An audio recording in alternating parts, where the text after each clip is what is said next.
కర్ణాటక కాంగ్రెస్ లో మరోసారి అగ్గి రాజుకుంది. డీకే సిద్ధరామయ్య వర్గాల మధ్య పోరు తీవ్ర స్థాయికి చేరింది. డీకే శివకుమార్ కు చెక్ పెట్టేందుకు సిద్ధరామయ్య వర్గం పావులు కదుపుతోంది.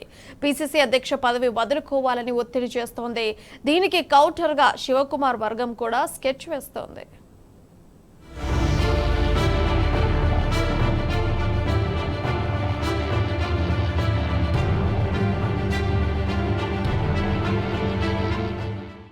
కర్ణాటకలో మళ్లీ కుర్చీలాట మొదలైంది. లోక్సభ ఎన్నికలు ముగిసే వరకు నిశ్శబ్దంగా ఉన్న కాంగ్రెస్ నేతలు ఇప్పుడు కుంపటి రాజేస్తున్నారు.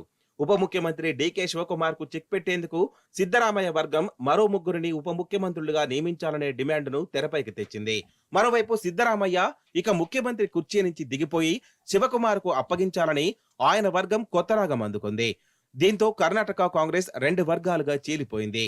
డీకేను నిలువరించేందుకు సిద్ధరామయ్యకు ఎసరు పెట్టేందుకు డీకే తెర వెనుక తమ వర్గీయులతో బాహాటంగా ప్రకటనలు చేయిస్తున్నారనే ప్రచారం జరుగుతోంది.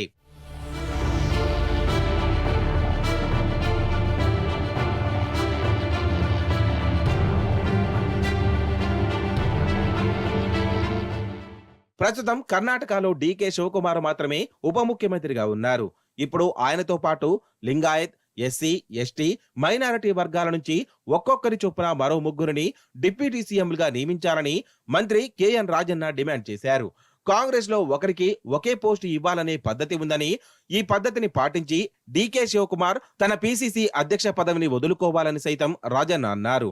డీకే శివకుమార్ కు చెక్ పెట్టేందుకే సిద్ధరామయ్య వర్గం ఈ రెండు వాదనలను తెరపైకి తెచ్చినట్లు ప్రచారం జరుగుతోంది.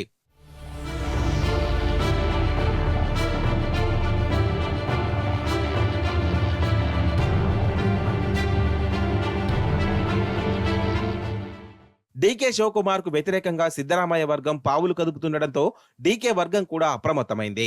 సిద్ధరామయ్య సీఎం పదవిని వదిలి శివకుమార్ కు అప్పగించాలని చెన్నగిరి ఎమ్మెల్యే బసవరాజు శివగంగా డిమాండ్ చేశారు. సిద్ధరామయ్య గతంలో 5 ఏళ్లు, ఇప్పుడు 1.5 ఏళ్లున్నర సీఎంగా ఉన్నారని, ఇక ఆయన దిగిపోవాల్సిందేనని అన్నారు.